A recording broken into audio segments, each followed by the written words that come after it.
Hey guys, how are you doing? Espero que estejam todos bem. Eu sou a Teacher Daniele da Rie e sejam bem-vindos à nossa aula de inglês.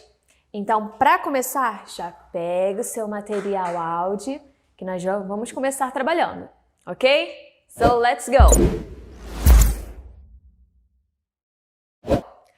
Hoje, nós vamos falar sobre o Simple Past, que como o próprio nome já diz, ele é o passado simples. E qual é a função desse tempo verbal? Então, ele serve para falarmos sobre ações concluídas no passado, ou seja, ações que começaram e terminaram no passado, como, por exemplo, Albert Einstein lived in the 20th century. Se vocês notarem, o verbo principal dessa sentença, qual é? É o lived, ok? Ou seja, o Albert Einstein ele viveu no século XX. I worked a lot yesterday. Eu trabalhei muito ontem. Ou seja, eu pratiquei essa ação ontem.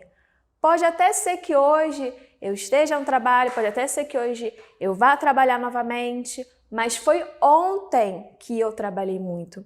E também é muito comum com esse tempo verbal nós reparamos a presença de algumas time expressions, que são as expressões de tempo. Como, por exemplo, aqui na primeira sentença, eu disse que ela aconteceu no passado, né? Nós percebemos isso por conta da estrutura do verbo, que está no passado, e também porque eu citei o século XX. E aqui, a time expression que eu utilizei foi o yesterday, ou seja, ontem. Contudo, nem sempre essas time expressions vão aparecer na sentença, no texto, whatever. Então, é muito importante nós repararmos na estrutura da sentença, ok? Então, como é que o verbo no Simple Past ele se comporta na forma afirmativa? Olha, não tem muito mistério, tá? Se vocês repararem aqui nessa primeira sentença, o verbo lived, no caso, pode ser viveu, morou, viveram, moraram. Ele no presente, ele é o live, ou melhor, no infinitivo, to live. Como é que eu formei o passado dele? Acrescentando a letrinha D no final do verbo. E olha só que legal. Quando eu passo o verbo para o passado na forma afirmativa, ele é conjugado da mesma forma para todos os sujeitos. Ou seja, se eu quiser falar, por exemplo, eu vivi, I lived. Você viveu, you lived. Ele viveu, he lived. E assim vai, é lived para todo mundo na forma afirmativa. Bem legal, né? Então, olha só. Mas aí você vai pensar... Poxa, professora, beleza, então é só acrescentar o D no final do verbo que tá tudo certo. Então, mais ou menos, né? Porque, olha só, para os verbos regulares, o que vai acontecer? Não é somente acrescentar o D. Dependendo da terminação do verbo, eu vou acrescentar D, ED ou IED. Ih, complicou. Não, olha só. Acompanha aqui, ó. Por exemplo, o verbo to work é um verbo terminado em consoante. Aí eu tenho que acrescentar ed no final. To work, trabalhar. Worked, trabalhou ou trabalharam. Vai depender de acordo com o sujeito, beleza? Como eu falei, passei o verbo para o passado, ele fica nessa forma para todos os sujeitos. Vamos lá, o verbo to play é um verbo terminado em vogal y. O que eu vou fazer? Acrescento o ed para formar o passado. Então, to play, que é o verbo jogar, brincar, vai depender de acordo com o contexto. No passado, ele vai virar played, ok? Vamos lá. To dance é um verbo terminado em e. Vou precisar acrescentar outra letra e e d? Não, só acrescento o d. Então, to dance, que é dançar, virou danced no passado.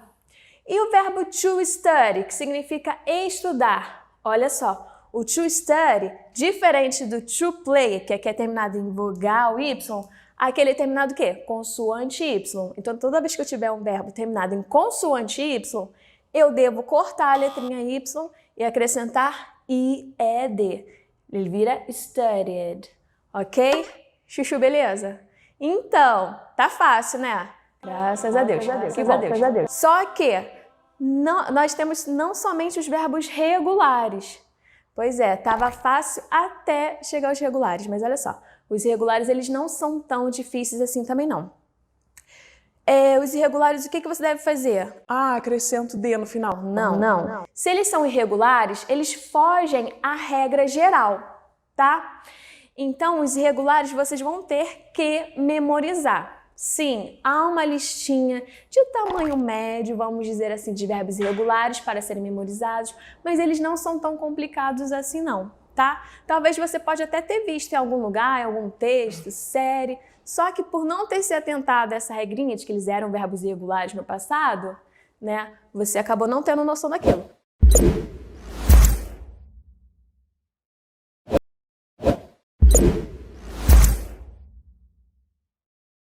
Contudo, vamos lá. O verbo to be no passado. Lembram que na forma do presente ele tem 3 formas? Am, is e are, dependendo do sujeito. Então, no passado, ele tem 2 formas. Ele vira was ou were, também dependendo do sujeito. Então, vamos lá. Quando o sujeito for I, he, she, it, eu vou usar o was. Ok? Agora, quando o sujeito for we, you e they, eu vou usar o were. Beleza? Aqui, o verbo to go, que é o verbo ir. No passado, ele vira went, mas aí é went para todos os sujeitos. Verbo to come vira came. Verbo to come significa vir. Ele vira came no passado, também para todos os sujeitos. To buy vira bought. Comprar, comprou ou compraram.